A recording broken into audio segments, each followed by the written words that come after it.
Fala pessoal, tudo bem com vocês? Bora falar da rodada 20 do Campeonato Brasileiro. O Flamengo amassa e não deixa por menos, não vacila.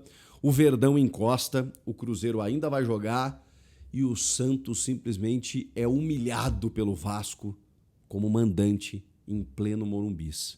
Que loucura, tem muita coisa pra gente falar dessa rodada, né? Chega mais, eu sou o Chico Garcia, inscreva-se no canal e vamos juntos.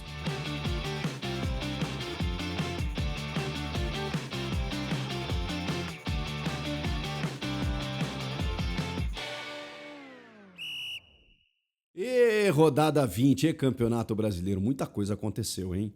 Vamos lá, vamos começar pelo sábado. O Fluminense bateu o Fortaleza por 2-1.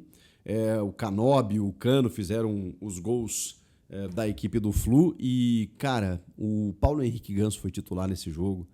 E talvez, não sei, o torcedor acho que tá meio acostumado com isso, ou porque, como ele não dá o passe pro gol, talvez a galera não reverencie tanto. O Ganso estando em campo, eu paro pra jogar, paro pra olhar e, cara, fico apreciando, assim, a vontade que eu tenho é de abrir um vinho, né, tomar um café, ficar ali relaxando e ficar vendo o Ganso tocar na bola.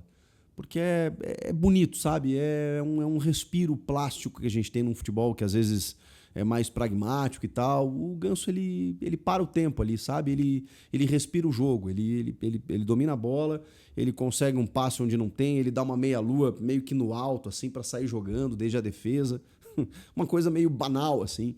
É bonito demais, cara, é bonito. Eu queria destacar isso, acho que ninguém vai falar muito a respeito disso, mas é bonito demais ver o Ganso jogar, cara. Que coisa linda, que pena que esse cara não tem alguns anos a menos, que pena que ele não conseguiu ter uma intensidade maior de jogo, mas eu acho que sei lá, acho que é isso que faz o jogo dele ser bonito, e que bom que ele conseguiu construir uma história, inclusive no Fluminense, sendo campeão da Libertadores, jogando e tal, porque, putz, que jogador formidável. E o Fortaleza, cara, numa situação cada vez mais difícil, né? Vice-lanterna, 19º, 15 pontos ganhos. 15 pontos ganhos em 19 jogos. Tem um jogo a menos ainda o Fortaleza. O Fluminense, que estava numa situação meio delicada, né, depois do Mundial, já se recuperou, né? O Fluminense aí a gente está falando de 3 jogos aí sem vencer, com 2 vitórias e um empate. 8º colocado com 27 pontos. Se a gente olhar o G6, que é o São Paulo com 29, então o Flusão está a 2 pontos do G6. O G4 deu uma distanciada maior, né? O Bahia tem 33, são 6 pontos que o Fluminense está do G4. Mas tá ali, tá na briga e tá em todas as outras competições também, né? O Fluminense está na Sul-Americana e na Copa do Brasil. Vamos lá, esse jogo do sábado foi acompanhado por Ceará e Bragantino. Vozão ganhou o Bragantino, cara. Que queda livre do Bragantino. Que negócio inacreditável, assim, cara. Eu não lembro qual foi a última vitória do Bragantino. O Bragantino só perde dentro de casa, fora de casa. É só derrota. É só derrota. É aquela história, não dá pra ganhar todas, mas aparentemente perder todas é possível. É uma loucura. 9º colocado já. O Bragantino flertou com a liderança. Não sei se não virou líder em alguma rodada. 9º colocado com 27 pontos. O Fluminense, inclusive, passou o Bragantino. E o Vozão, que campanha do Vozão, hein? Próximo adversário do Grêmio, inclusive. 10º colocado, 25 pontos. Léo Condé, que trabalho. Foi 1-0, poderia ter sido 2, porque o gol do Pedro Raul não achei falta não, hein? Os caras anularam no finalzinho do jogo. Mas enfim, 1-0 pro Vozão sobre o Bragantino. E esse jogo eu acompanhei atentamente, né? Até por interesses próprios ali, né? Vitória e Juventude. 2 técnicos que eu gosto muito. A galera às vezes critica e tal, eu gosto muito. Fábio Carille no Vitória e o Thiago Carpini no Juventude. Um 2-2 com um pontinho que, assim, não foi bom para ninguém e ajudou aquela galera que não tá querendo ser ultrapassada por ninguém um pouco acima deles, né? O Juventude tá numa campanha muito ruim ainda. 15 pontos apenas, é o 18º. E o Vitória tá numa condição um pouquinho melhor, porque o Vasco acabou vencendo, né? Então saiu da zona, mas tem os mesmos 19 pontos e 18 jogos apenas, né? Ou seja, tem 2 jogos a menos o Vasco do que o Vitória. O Vitória já tem 20. Mas o Vitória, ele tá para sair. Ele tá assim, dependendo da configuração dos próximos jogos, ele consegue sair. O Juventude, ele tá mais de uma rodada. Ele tá 4 pontos do primeiro da zona e do primeiro fora também, que é o Vasco no caso. Então a missão é um pouquinho mais delicada nesse momento. O empate em 2-2 não ficou bom para ninguém. 2-2 também foi Sport e São Paulo. E esse jogo foi interessante porque assim, o Sport vinha, né, de uma vitória sobre o Grêmio para dar uma recuperada, quem sabe, né? O Sport que todo mundo está dizendo que já está rebaixado. É o lanterna, tudo bem, né? Mas começou o jogo com 9 pontos apenas. Você vê, falei aí do Fortaleza e Juventude que estão mal das pernas com 15, o Sport com 9. Agora tem 10. Mas poderia ter chegado em 12. E aí, né? Já fica uma vitória ali de alcançar os outros. Enfim, tem campeonato ainda. Mas a missão ainda é muito difícil. E o Sport realmente tá jogando melhor. Vinha jogando melhor antes da primeira vitória. Ganha do Grêmio jogando bem. E, cara, faz um primeiro tempo assim, porra, tudo bem. Teve uma falhazaça do goleiro Yang, né? Que foi o eleito para ser titular nesse jogo. O Jandrei já foi pro Juventude, né? Depois daquilo que aconteceu na Copa do Brasil contra o Atlético Paranaense. O Rafael... Acho que o Rafael, não sei se ele estava suspenso ou preservado agora. Mas, enfim, deram moral pro Yang e aí ele chuta a bola no pé do Lucas Lima, que faz o primeiro gol. Depois o Derek Lacerda faz o 2-0, aí já no segundo tempo. E aí eu pensei, o Sport vai ganhar de novo, né? Até porque o São Paulo escalou um time completamente reserva. Que é aquela coisa que eu discuto, né? Você tira um time completamente titular de um jogo para botar um completamente reserva, isso descaracteriza muito a intensidade, né? E tudo. Até tinha alguns jogadores ali, né? O próprio Alan Franco e o Sabino jogam toda hora. Mas, enfim, era um time mais preservado do São Paulo. E aí, obviamente, teve dificuldades. Depois o Crespo começou a botar a cavalaria, né? E aí a coisa ficou um pouquinho mais difícil, né? E aí o São Paulo chega ao empate. O empate vem lá no finalzinho. Para poder, pelo menos, garantir esse pontinho. Ficou melhor do que encomenda, né? Porque saiu perdendo de 2-0, mas eu tenho certeza que o torcedor do São Paulo vai olhar e vai falar assim, porra, mas contra o Sport, né? Com exceção do Grêmio, ninguém perde pro Sport. Pô, são 2 pontos perdidos, mesmo sendo na ilha, né? Com o momento que tá. Mas o São Paulo assumiu esse risco, porque empatou em 0-0 contra o Atlético Nacional na Libertadores, da maneira como foi, né? 2 pênaltis perdidos, 2 bolas na trave, e vai decidir em casa. O Crespo queria essa força máxima de intensidade na quarta-feira e por isso preservou. 2-2 Sport e São Paulo. E para fechar o sábado, já tem um vídeo aqui no canal falando da derrota do Corinthians para o Bahia por 2-1. Uma derrota assim que está pressionando o técnico Dorival Júnior, que fez com que o Corinthians tivesse perdido uma posição na tabela, inclusive é 14º, 3 pontos da zona do rebaixamento e numa situação de muita pressão no Brasileirão de novo, né? De novo, o Corinthians está brigando para fugir da zona do rebaixamento no Brasileiro, embora tenha se classificado na Copa do Brasil. O Bahia, por consequência, 4º colocado, 33 pontos.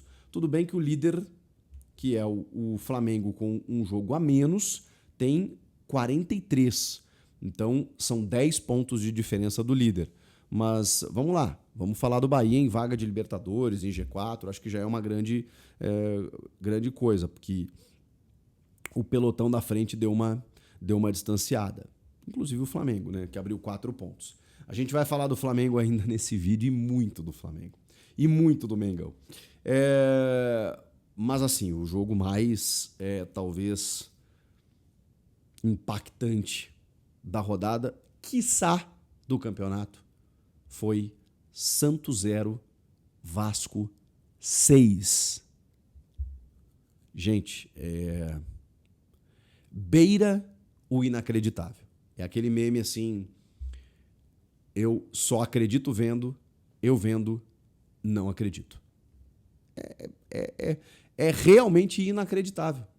Só acredito por ser futebol. Porque o Santos, eu já falei sobre isso, não tem um mau time. Não tem bons jogadores. Ou melhor, vou reformular a frase. Tem bons jogadores, talvez não tenha um time. Porque ter time é diferente de ter bons jogadores. E aí, cara, o Vasco, ele se sentiu, ele já havia vencido o São Paulo no Morumbi, inclusive derrubando o Zubeldia, no primeiro turno.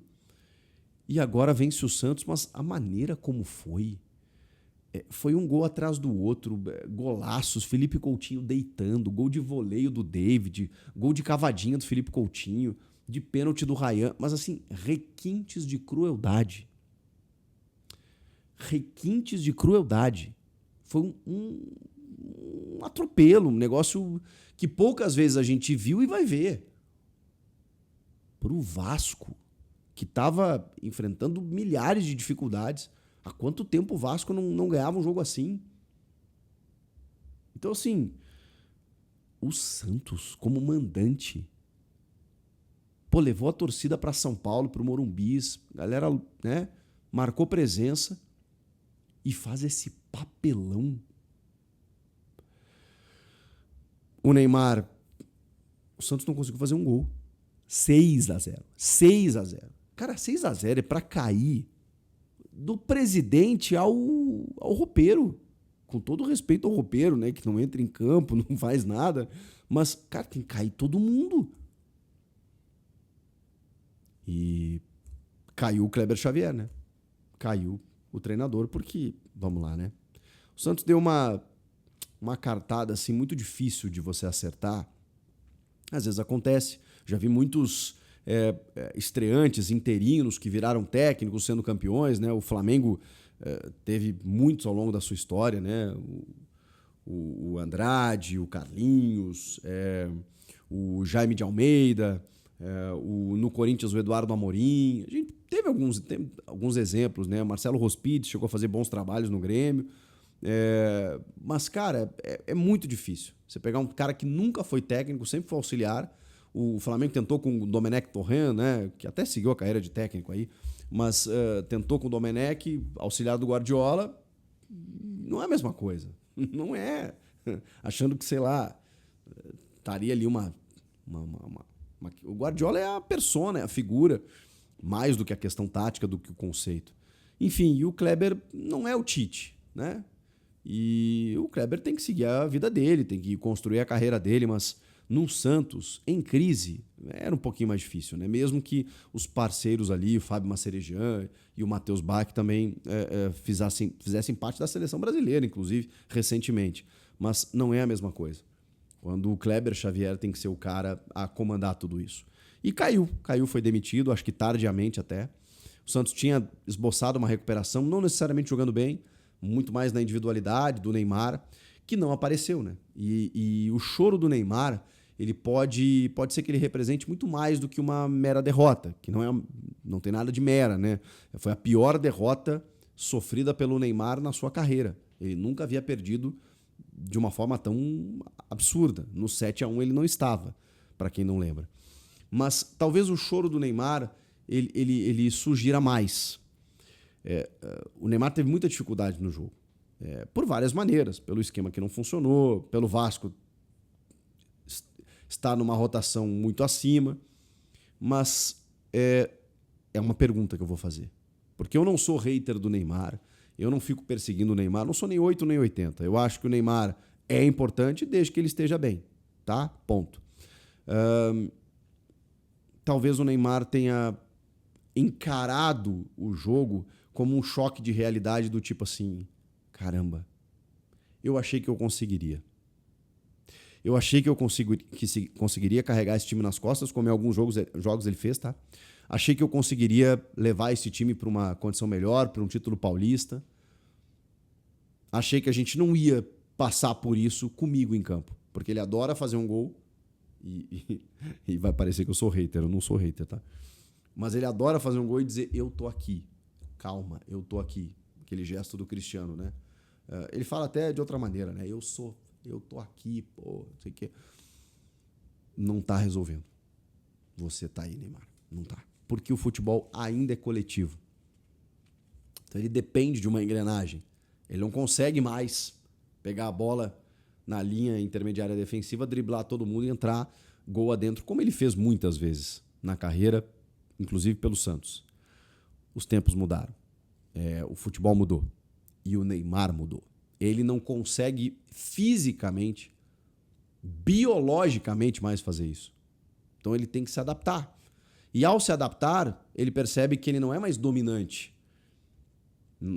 A influência dele já não é mais tão grande dentro do jogo. E aí, talvez, né, pensando em ainda uma volta para a Europa, seleção brasileira em Copa do Mundo, talvez ele esteja pensando, putz, será? Será que está chegando ao fim? É só um questionamento que eu faço por essa vitória que, meu Deus do céu, 6-0, gente. 6-0. Vamos para Atlético Mineiro, 1 Grêmio 3. Que loucura, hein, gente? O que aconteceu aqui? Eu explico no vídeo aí, falando sobre a vitória do Grêmio, da maneira que eu consegui explicar. Mas tem muito de simbolismo, de história, de identidade, a maneira como o Grêmio venceu o Atlético Mineiro. É um jogo movimentado, um jogo bom, o Grêmio com algumas novidades, tem outras para chegar, e o Atlético Mineiro, aí sim, né, focado na Sul-Americana, mas ao mesmo tempo com um time super qualificado, né? Tinha Hulk, tinha Scarpa, tinha Arana, tinha Júnior Alonso, me ajuda aí, tinha um time praticamente titular, com alguma outra exceção. Então, assim, o Galo não podia dar esse mole, não podia dar esse vacilo. O Galo, inclusive, é o 11º, tem 24 pontos, e o Grêmio agora é o 13º com 23. Então tá um pontinho, tanto do Galo quanto do Inter, que tem 24 também. E aí é o meu próximo assunto, né? Porque o jogo do Grêmio com o Galo tem um vídeo específico aqui no canal, tá bom? Flamengo 3, Inter 1. Inter 1, Flamengo 3.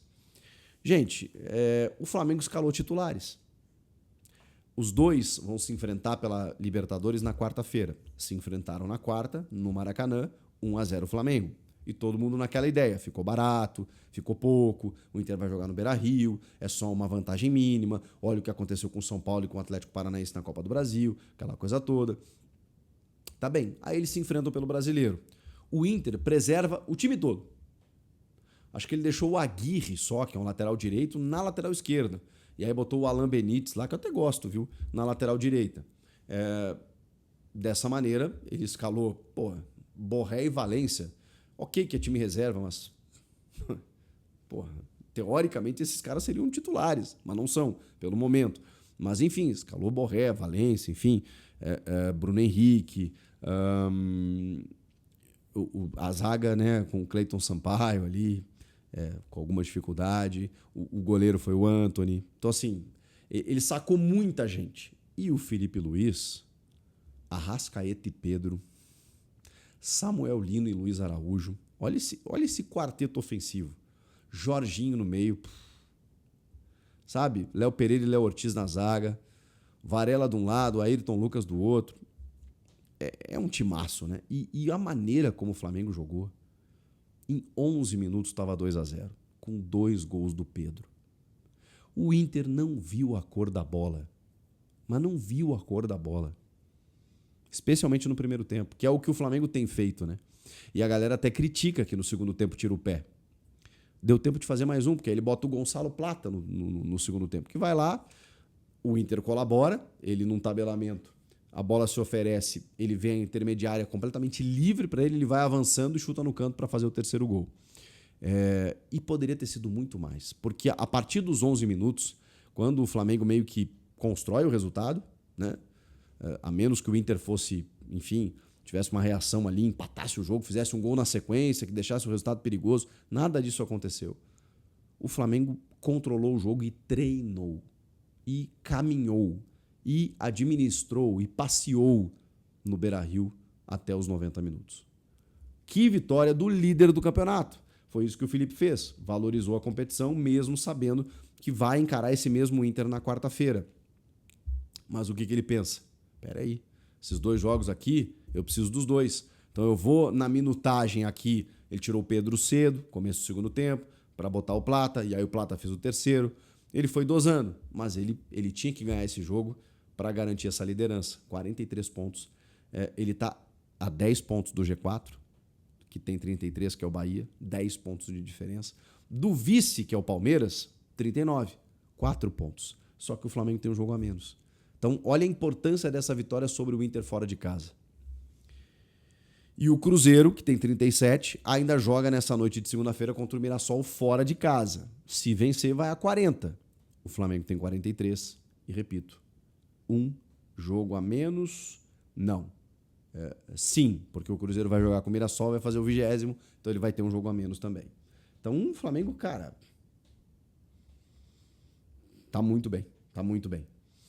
E o Palmeiras, que encostou, porque o Cruzeiro pode passar se ganhar do Mirassol, mas foi a 39 pontos e com 18 jogos, ou seja, tem 2 para realizar, venceu o Botafogo fora de casa, no Nilton Santos, na noite desse domingo. Gol de Felipe Anderson, que jogou muito. De novo, o Abel Ferreira colocou Vitor Roque e Flaco Lopes, e o Vitor Roque especialmente, né, deu assistência para o Felipe Anderson. Foi um leão, foi brigador, O Botafogo cresceu depois, no segundo tempo só deu Botafogo, mas aí aquele Palmeiras que a gente conhece, né? Ainda estava 0-0, o Everton faz uma defesa absurda no primeiro tempo. Mas assim, um chute a queima-roupa que ele defende. Fez outras defesas importantes. Não foi fácil, evidentemente, o Botafogo é um adversário difícil, mas agora, olhando para o resultado pós-jogo, é um Botafogo que já está em 5º lugar com 29 pontos e eu estou falando de 14 pontos do líder. Aí eu não sei, né? Aí eu não sei. São 10 pontos da zona do rebaixamento, mesmo sendo 5º colocado, e 14 pontos do líder, o Botafogo. É uma condição ruim de tabela para quem a gente imaginava que fosse disputar o título brasileiro. O Botafogo perdeu então para o Palmeiras, que chegou à vice-liderança, e teve a coletiva do Abel depois do jogo, e ele finalmente falou sobre a questão da renovação do contrato com o Al Sadd lá do Catar, no final de 2023, que ele poderia ter saído, e o Palmeiras, ele tinha uma multa, né, que ele precisava pagar por uma quebra de contrato. E aparentemente o Palmeiras ajudou o Abel a acertar essa multa. Pensei eu, bom, então já renovou. Mas ele não confirma isso e diz que quem vai decidir isso é a sua família. E aí atacou, né, o jornalista, dizendo que vocês não me conhecem, aquela coisa toda, vocês não sabem do meu caráter, tá tudo no meu livro e toda a arrecadação foi para ajudar instituições brasileiras, aquela coisa toda. Enfim, jeito Abel de ser. Mas ele diz que para ele assinar vai depender da sua família e do que é melhor para o Palmeiras. Então, me deu a entender que ele não assinou ainda, né? E, enfim, mas estava cheio de recadinhos, né, na entrevista coletiva, como sempre, o técnico Abel Ferreira. E sobre a proposta lá do Al Sadd, ele levou até um texto para ler, dizendo que ele teve a possibilidade de sair, mas que tudo foi conversado internamente e teve um jogo em que ele manifestou que ele ficaria. Então, que todo mundo sabia de todos os passos dele e tudo mais, e que o clube se manteve ao lado dele o tempo inteiro. No caso, até pagando a multa, né? Então, eu penso que se o clube pagou a multa para ele ficar, o mínimo que os caras tinham que fazer é oferecer um papel e dizer, tá bom, mas assina aqui. E acho que não foi o que aconteceu. Então, o Palmeiras, independentemente de tudo, até porque a Leila, né, tem o Abel como, enfim, o principal técnico, né, para comandar o time, e um belo de um escudo também, né, vamos combinar assim, a Leila acataria, né, o que o Abel fosse querer naquele momento e tal, mas ela não quer perdê-lo. Enfim, e essa situação aparentemente foi resolvida e contornada, segundo o próprio. A gente vai ver se ele fica ou não, apenas no final do ano. É quando ele vai decidir, segundo o próprio treinador. E com isso, gente, a gente praticamente fechou aí toda a tabela. O Mirassol e o Cruzeiro jogam nessa segunda. O Cruzeiro pode passar o Palmeiras, inclusive, voltar à vice-liderança. E o Mirassol está na 7ª colocação, tem 28 pontos. Pode ir a 31, ocuparia o 5º lugar de novo. Que loucura, hein? Que campanha do Mirassol. E o jogo é no Maião. Então, assim, bom jogo para a gente assistir às 8 da noite. Que rodada, que brasileiro, quanta loucura estamos vivendo. Comenta aqui, inscreva-se no canal e eu volto na próxima. Tchau!